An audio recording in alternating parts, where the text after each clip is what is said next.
तेज प्रताप जी के बयान से पार्टी का कोई नेता, कोई कार्यकर्ता, कोई मतदाता सहमत नहीं है। और आपने देखा होगा कि तेज प्रताप जी के बयान का कोई बिहार में महत्व नहीं है, किसी ने कोई समर्थन भी नहीं किया उनका। अब उनका एक लाभ है, इंसान करता है एक लाभ, लोकतंत्र एक लाभ से नहीं चलता है। आपको याद होगा वो वाकया जब तेज प्रताप यादव राजद कार्यालय पहुंचकर जगदानंद सिंह पर आरोप लगाने लगे थे। उन्होंने कहा था कि लालू प्रसाद यादव की तबीयत जो बिगड़ी है उसका कारण जगदानंद सिंह है। अब जब कैमूर में एक सभा के दौरान जगदानंद सिंह के बेटे और रामगढ़ से विधायक सुधाकर सिंह से इस पर सवाल पूछा गया तो उन्होंने क्या कुछ कहा है वो सुनिए। महंगाई पूरे देश भर में बढ़ रहा है, बिहार भी उसका हिस्सा है। और इसमें डबल इंजन के जो सरदार हैं, दोनों लुटेरे सरदार, वो दिल्ली वाले प्रधानमंत्री और बिहार वाले मुख्यमंत्री, डीजल और पेट्रोल पर जितना उसका बेसिक प्राइस है उससे 2 गुना टैक्स वसूल रहे हैं। यह जो सरदार हैं दोनों, यह देश को लूट रहे हैं दोनों हाथ से, और उसमें उसी के चलते पूरी महंगाई बढ़ रही है। और प्रदेश में इस समय बेरोजगारी अपने चरम पे है, जैसा कि उन लोगों ने कहा था कि 19 लाख रोजगार देंगे। अभी लॉलीपॉप और झुनझुना दिए हैं, विधानसभा में बजट पेश कर रहे थे बिहार के उप मुख्यमंत्री और उनका जो सरदार हैं नीतीश कुमार, जो कहे कि 200 करोड़ में बिहार के 20 लाख लोगों का रोजगार हम लोग देने जा रहे हैं। स्वरोजगार को भी अब रोजगार मानते हैं। सबसे बड़ी परिभाषा बदल गया। रोजगार पहले हम लोग मानते थे जो सरकार में नौकरी मिलती थी उसको रोजगार मानते थे। स्वरोजगार जो अपना हम काम करते थे, बिजनेस व्यापार, उसको हम लोग स्वरोजगार मानते थे। अब ये कह रहे हैं स्वरोजगार ही रोजगार है। ये तो परिभाषा ही बदल दिया लोगों ने। और शेरे कैमूर और शेरे बिहार के नाम से जाने जाते हैं जगदानंद जी, और उनको तेज प्रताप जी ने कहा था कि हमारे पिताजी की बीमारी की वजह वही है और पार्टी को कमजोर कर रहे हैं। तेज प्रताप जी के बयान से पार्टी का कोई नेता, कोई कार्यकर्ता, कोई मतदाता सहमत नहीं है।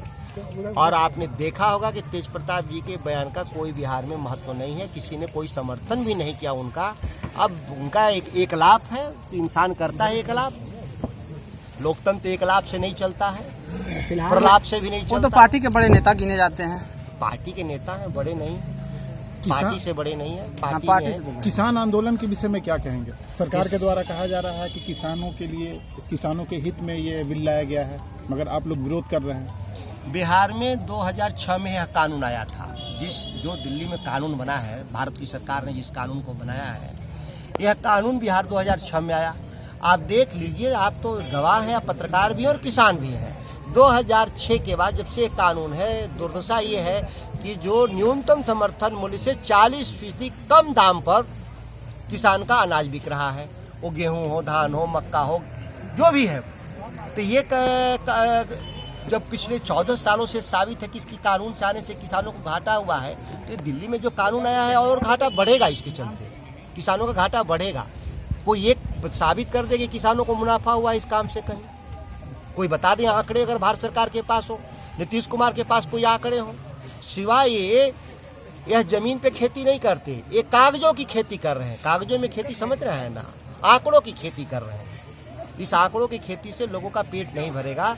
हम लोगों को जमीन पर जो पैदा होगा उससे पैदा हुए लोगों से पेट भरेगा। बिहार में सर कुछ दिन पहले अभी तालीमी मरकज का जो बहाली हुआ था उसको बर्खास्त किया गया, उन लोगों को निकाला गया, इस पर क्या कहना चाहते हैं? नीतीश कुमार की सरकार हर गैर कानूनी काम में लगी है जो नहीं करना चाहिए।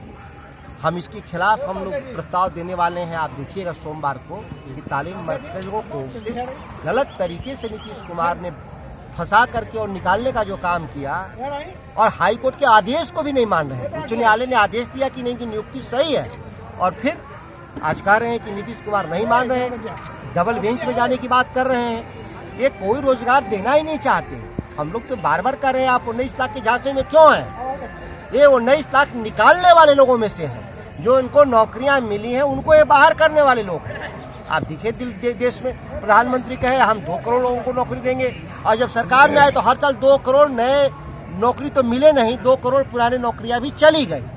7 साल में 14 करोड़ नौकरी से निकाल दिया इन लोग। ये हाईकोर्ट के भी आदेश को नहीं मानते। लाइव बिहार YouTube पर सब्सक्राइब और Facebook पर लाइक जरूर करें।